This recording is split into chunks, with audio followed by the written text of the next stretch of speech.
Right. Let's go over to Boston and talk about this guy, Richard J. Castucci Sr. He was a member of the Patriarca mob who worked out of Boston. He was murdered on December 29, 1976. He was killed by John Martorano. Uh, he was found shot to death in the trunk of his car in a parking lot in Revere, Mass, wrapped in a sleeping bag. The body was frozen so hard the fire department had to come and pry it out of the car.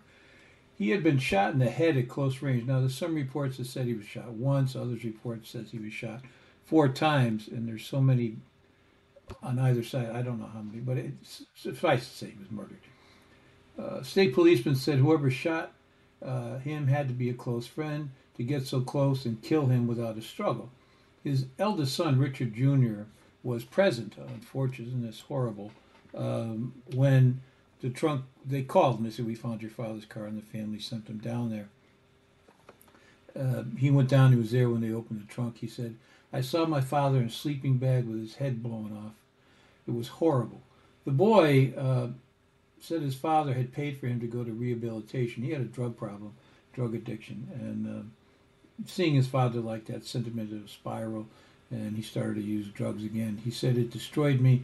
My understanding is the young man is fine now. He's living in Australia, and he's apparently overcome his drug addiction. God bless him. I wish him the best. Castuccio, as I said, worked in Boston. He owned several strip clubs. He owned a lot of popular nightclubs too. One of them was a renowned mob place.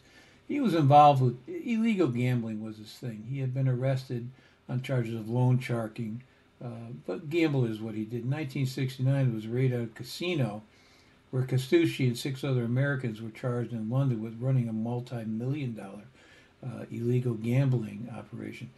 Most of the persons arrested had flown in or had been flown in from London to London on a charter plane for a 1 week gambling holiday. The majority came from Boston and New York. The Boston police said that their contacts told them wrongly that Castucci had cheated some big shots in a gambling game. Another informant told them wrongly that he had left the house that day with 40 grand in a paper bag. It must have been a big paper bag, which was not found on the crime scene. Then the truth came out. FBI agent John Connolly, the rat bastard, had warned Whitey Bulger and Steve the Rifleman Fleming in 1976 that Castucci was an informant, which he was, and that he had told the FBI where 2 fugitive members from the Winter Hill Gang were hiding out over in New York. With that information, Fleming decides to kill Castucci. He sends his man, John Martorano, to do the murder. Martorano testified that he shot Castucci in the head as he sat in an apartment in Somerville, Mass, while Bulger was over on a table counting money that had to be sent down to a bookmaker in New York.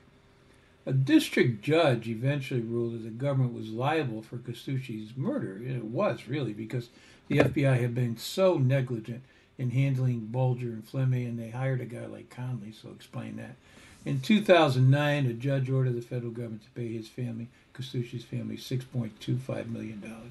So it's unfair to the American people, but